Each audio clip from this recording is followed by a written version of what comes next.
मुझ पर डाल। और वो क्या कहता है, अगरचा क्या खुदा ने इस जहान के गरीबों को, इस जहान के जो गरीब हैं, जो कलीसियाएं गरीब हैं, ईमान में दौलतमंद किया है।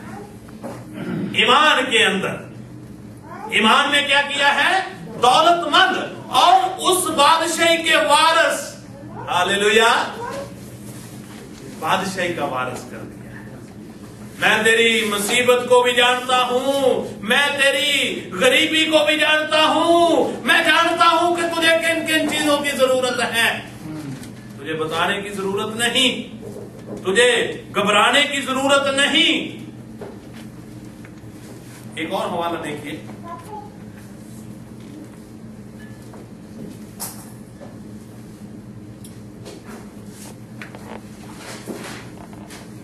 पहला पतरस उसका पहला बाब और उसकी 7 आयत।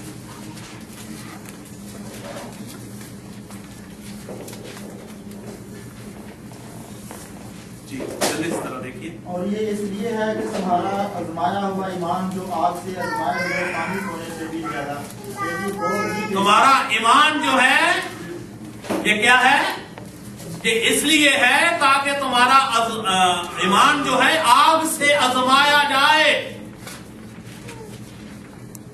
स्मरना की कलीसिया पर बहुत सारी अज़ियतें आई और यहां पर बहुत सारे लोगों को जिंदा जला दिया गया। बहुत सारे लोगों को मसीह नाम लेने की वजह से उनको उल्टा सलीब पर भी लटकाया गया। कहता है कि ताकि उनका ईमान आग से आजमाया। किस लिए? ईमान जो आग से आजमाए हुए सोने, फानी सोने से भी बहुत ही बेशकीमत है। इसलिए खुदा कहता है अव्वल है जो आखिर है, वो ये जो मर गया था जो अब जिंदा है, वो ये फरमाता है कि मैं तेरी मुसीबत से वाकिफ हूं, मैं तेरे दुखों से वाकिफ हूं, और ये भी जानता हूं तो गरीब है, तेरी गरीबी से भी मैं वाकिफ हूं। आगे लिखा है मैं तेरे लान तान को भी जानता हूं, मैं तेरे लान तान को भी जानता हूं। लान तान के बारे में हम देखते हैं कि खुदावंद यीशु मसीह ने भी इस बात को बर्दाश्त किया। बड़ी बात नहीं है स्मरना की कलीसिया के लिए और आज के मसीहों के लिए कि उनके ऊपर लान तान की जाती है।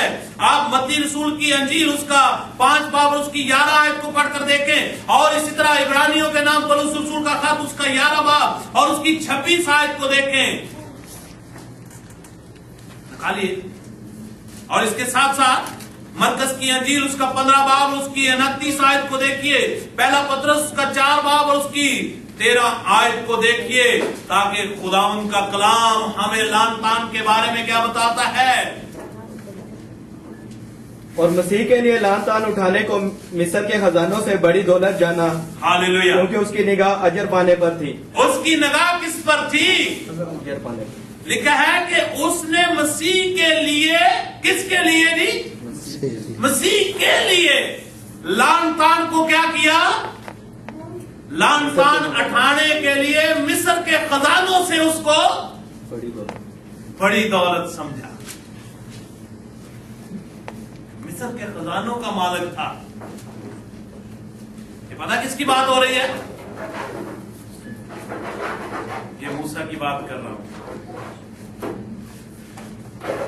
उसने मिस्र के खजानों को फकीर जाना, लान तान भी हुई। 40 साल वो बादशाह के महल में रहा।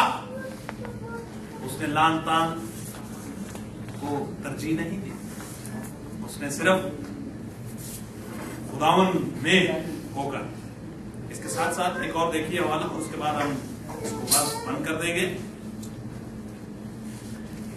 पहला पतरस 4 बाब उसकी 13 आयत।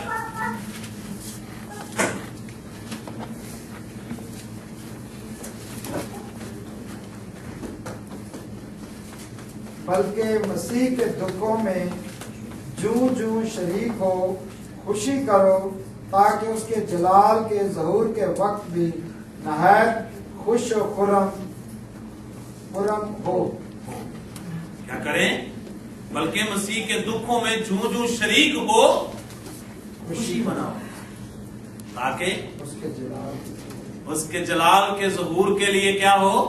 خوش و خرم. تو کلیسیا جو ہے سمرنا کی، وہ بہت سی مصیبتوں میں سے گزری اور بہت سے دکھوں میں سے گزری، لیکن آج تک قائم ہے. اور 7 کلیسیاؤں کے بارے میں جب آپ پڑھتے ہیں تو ساری کلیسیاؤں کے بارے میں خدا کو شکایت ہے.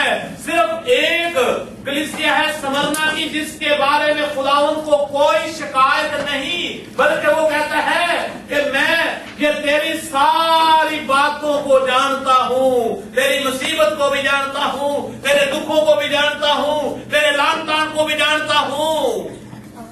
لیکن آگے وہ کہتا ہے کہ کیا کر، جان دینے تک بھی وفادار رہے تو میں تجھے کیا کروں گا؟ زندگی کا تاج. آج بھی کلیسیاؤں میں مصیبتیں بھی ہیں، دکھ بھی ہیں. مسیح یسوع کے ساتھ ہم نے دکھوں کو بھی برداشت کرنا ہے، اس میں ہو کر، اور مصیبتوں کو بھی، اور اس کے ساتھ ساتھ غریبی کی زندگی بھی گزارنی ہے، اس امید میں کہ وہ ہمیں آگ میں تپایا ہوا سونا. وہ کہتا ہے تو جانتا ہے کہ میں دولت مند ہوں مگر ہے تو غریب.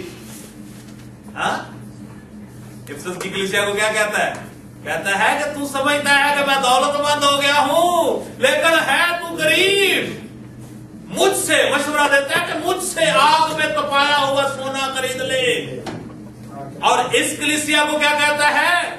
میں تیری غریبی کو بھی جانتا ہوں، تیری مصیبت کو بھی، لیکن تو غریب نہیں ہے، تو دولت مند ہے، اس لیے کہ تیرے پاس خداوند کا کلام ہے، خداوند کے احکام ہیں، تو خداوند کے ساتھ لپٹا ہوا ہے، تو اس کی مصلوبیت سے واقف ہے. کوہ کلوری پر جو خون بہا ہے تو اس سے واقف ہے. تو نے اس سے اپنا دامن نہیں چھوڑا، جس کی وجہ سے تو کیا ہے؟ دولت مند ہے. اس لیے اس کو کہتا ہے کہ تو کیا کر، خوف نہ کر. میں کیا ہوں؟ میں زندہ ہوں اور میں ہمیشہ تیرے ساتھ. خداوند آپ سب کو